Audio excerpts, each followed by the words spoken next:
शिव सत्य है, शिव अनंत है, शिव अनादि है, शिव भगवंत है, शिव ओंकार है, शिव ब्रह्म है, शिव शक्ति है, शिव भक्ति है। 2024 में एक बार फिर हम चल पड़ते हैं अपनी एक और दुर्गम लेकिन आध्यात्मिक यात्रा पर। चलते हैं इस बार 5,945 मीटर की ऊंचाई पर स्थित वो शिखर जिसका आकार शिवलिंग जैसा है और वे उत्तराखंड में एकमात्र है, जिसे हम छोटा कैलाश भी कहते हैं। इस बार की यात्रा है पंच कैलाशों में से एक और कैलाश मानसरोवर की सबसे समीप उस विशालकाय पर्वत की, जो 19,500 फीट की ऊंचाई पर स्थित प्राकृतिक शिवलिंग है और भगवान शंकर का आध्यात्मिक स्थान भी है, जिसको हम आदि कैलाश भी कहते हैं।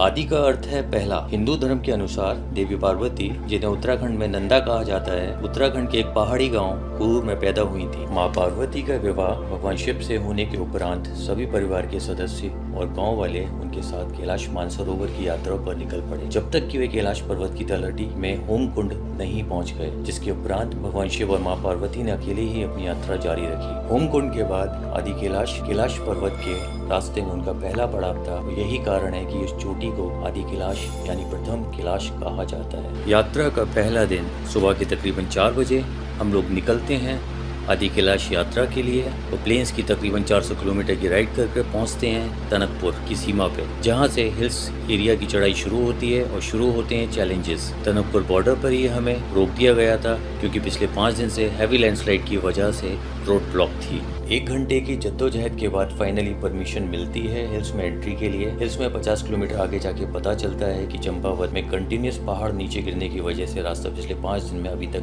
नहीं खुला है। हमारा टारगेट पहले दिन पिथौरागढ़ पहुंचने का था, लेकिन इस ब्लॉकेज की वजह से मजबूरन चंपावत से पहले ही हमें स्टे लेना पड़ा। डे 1 यही समाप्त होता है। डे 2 दोपहर के 12 बजे तक हमें ये नहीं पता था कि हम नीचे वापस अपने घर जा रहे हैं या हम आगे जा रहे हैं। फाइनली दोपहर के 2 बजे रास्ता थोड़ी देर के लिए खुला और हमने चंपावत लैंडस्लाइड को क्रॉस किया। आज का टारगेट किसी भी तरह धारचूला पहुंचने का था, जो था तकरीबन 200 किलोमीटर। अगर इंडिया में स्पीति वैली की रोड को कोई रोड ऑफ रोडिंग में टक्कर देती है तो वो है धारचूला होते हुए ओम पर्वत की रोड। डे 2 ऑफ होता है रात्रि 10 बजे धारचूला पहुंचते हुए। डे 3 दिन की शुरुआत इस उम्मीद पर थी कि आगे के रास्ते में अब कोई ऑब्स्टिकल नहीं आना चाहिए, लेकिन प्रकृति को कुछ और ही मंजूर था। तीसरा दिन मेडिकल चेकअप और मेडिकल सर्टिफिकेट बनवाने में निकल गया और डे 4 एसडीएम के इनर लाइन परमिट अप्रूवल की उम्मीद में निकल गया, क्योंकि जहां हमें जाना था वहां से ऑलरेडी लोगों को हेलीकॉप्टर से रेस्क्यू करके नीचे लाया जा रहा था, क्योंकि ऊपर हर 3-4 किलोमीटर पे हैवी लैंडस्लाइड्स हो रहा था और तवा घाट और लिपुल एक सड़क पूरी तरह ब्लॉक थी, इसलिए प्रशासन कोई भी रिस्क नहीं लेना चाहता था। चौथे दिन फिर हमने नेपाल एक्सप्लोर करने का मन बनाया, जो है काली नदी के तट पे। काली नदी जो कि भारत और नेपाल को डिवाइड करती है इस क्षेत्र में, जिसमें भारतीय क्षेत्र वाली जगह को धारचूला कहा जाता है और नेपाल वाली साइड को दारचूला। नेपाल के इस गांव दारचूला में घूमने का समय सुबह 7 बजे से शाम 7 बजे तक है। काली नदी न केवल भारत और नेपाल के बीच की सीमा तय करती है, बल्कि ये सरयू नदी की सबसे बड़ी सहायक नदी भी है। 5वें दिन सुबह 4:30 बजे मैसेज के माध्यम से एसडीएम अप्रूवल की परमिशन की जानकारी हुई तो लगा इतनी दूर आना व्यर्थ नहीं गया है, और एक नई ऊर्जा और एक्साइटमेंट के साथ हम लोगों ने अपनी बाइक का फ्यूल टैंक फुल कराया और चल पड़े आज के डेस्टिनेशन पॉइंट के लिए, जो था गुंजी। गुंजी के रास्ते में ऑफ रोडिंग 1 नंबर थी और प्राकृतिक सौंदर्य के तो क्या ही कहने। 1500 फीट से सीधा 12,000 फीट आते आते हमारे शरीर के कपड़ों का वजन भी बढ़ता गया, क्योंकि टेम्परेचर में एक बहुत बड़ा अंतर था। हार्ड कप आने वाली ठंड में गुंजी में नाइट स्टे करने के बाद 6th डे की मॉर्निंग तकरीबन 6 बजे हम लोग निकलते हैं नाभी पुट्टी होते हुए आदि कैलाश पर्वत के लिए। आज न केवल हमारे बैकबोन की बल्कि बाइक के शॉकर्स और टायर्स का भी एग्जाम्स था। इंडिया की सबसे ज़्यादा डिफिकल्ट ऑफ रोड में से एक आज सारा दिन ज़बरदस्त ऑफ रोडिंग करनी थी।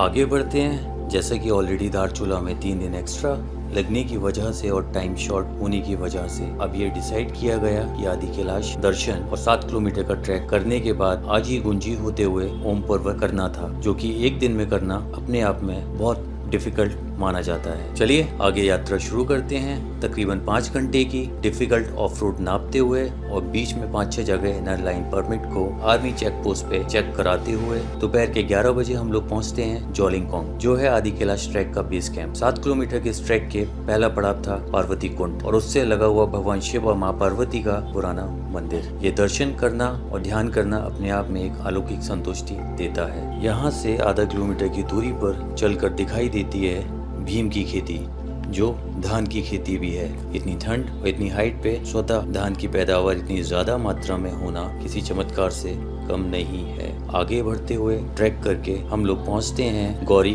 कुंड। यहाँ से आदि कैलाश पर्वत के सबसे समीप से अलौकिक दर्शन होते हैं और आदि कैलाश के ग्लेशियर से पिघलने वाली बर्फ से ही गौरी कुंड की उत्पत्ति हुई है। ये दृश्य अपने आप में कल्पनाओं से परे निशब्द। जय आदि कैलाश। दोपहर के 3 बजे ट्रैक कंप्लीट करके हम लोग नीचे आते हैं और अपनी अपनी बाइक स्टार्ट करके आगे बढ़ चलते हैं वापस गुंजी के लिए। चल पड़ते हैं इस उम्मीद पर कि आज हमें ओम पर्वत के दर्शन हो जाएंगे, क्योंकि सुबह के मौसम के अनुसार और लोकल लोगों की एक्सपीरियंस के आधार पर आज ओम पर्वत की विजिबिलिटी बहुत ज्यादा नहीं थी, लेकिन फिर भी शिव जी के आशीर्वाद से यहाँ तक पहुँच गए तो आगे भी वही रास्ता दिखाएंगे। एक डिस्क्लेमर गुंजी के लिए, गुंजी पहुँचने के बाद हमें अपनी बॉडी को एक्लिमेटाइज करना मैंडेटरी है। इसलिए जब भी आप आदि कैलाश या ओम पर्वत की यात्रा करें तो गुंजी या नाभि में 1-2 दिन अपनी बॉडी को वातावरण के अनुकूल व्यवस्थित करें, अन्यथा कठिनाई हो सकती है। गुंजी में जो होम स्टे है वहाँ आप तकरीबन रात्रि 8 से 11 बजे तक अपने मोबाइल चार्ज कर सकते हैं, क्योंकि उस टाइम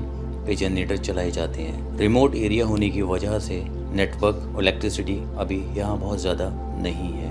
गुंजी में एक मैगी खाने के बाद निकल पड़े हम लोग ओम पर्वत के लिए। पूरी पृथ्वी पे 8 ओम पर्वत हैं, जिनमें से मनुष्य द्वारा खोजा गया एकमात्र विशालकाय पर्वत ओम पर्वत है, जो है नावी डांग में, जो है गुंजी से 22 किलोमीटर की दूरी पे। और ये रोड अपने आप में एक चैलेंज होती है। मैं पिछले 6 सालों से हिल्स में राइडिंग कर रहा हूँ, लेकिन इससे ज़्यादा ऑफ रोडिंग मैंने कहीं नहीं देखी है। 14,000 फीट की हाइट पे नावी डांग में स्थित व्यास गुफा के दर्शन मार्ग से करते हुए हम बढ़ चलते हैं आगे की ओर। और ये जो गुंजी से नावी डांग तक का रास्ता है वो वास्तव में रास्ता नहीं, पूरा का पूरा मडी, बड़े बड़े rocks, slippery tracks, narrow path, जिसमें मैं और मेरी बाइक एक तरफ और दूसरी तरफ खाई। बस क्या ही बताऊं। नावी डांग पहुंचने से पहले ही हमें मार्ग में विशालकाय पर्वत के पहले अलौकिक एवं दिव्य दर्शन होने लगे। और जैसे जैसे हम पर्वत के नजदीक जाने लगे हमारे पास शब्द कम पड़ने लगे और मैं निशब्द हो गया। ओम ये वही शब्द है जिसकी ध्वनि ब्रह्मांड में भी सुनाई देती है और ओम शब्द से ही शरीर में वाइब्रेशन होता है। ओम नमः शिवाय। और इसी के साथ मेरी 5 कैलाश में से तृतीय कैलाश की यात्रा संपन्न होती है। जय आदि कैलाश। सर्व भी तू, सर्वा भी तू, जीवन भी तू, मृत्यु भी तू, दाता तू, विधाता तू, देता तू, लेता तू, सत्य तू, असत्य हम, भगवन तू, मनुष्य हम, शिव तू, सुंदर तू, शक्ति तू, सब कुछ तू। नमः पार्वती पते, हर हर महादेव।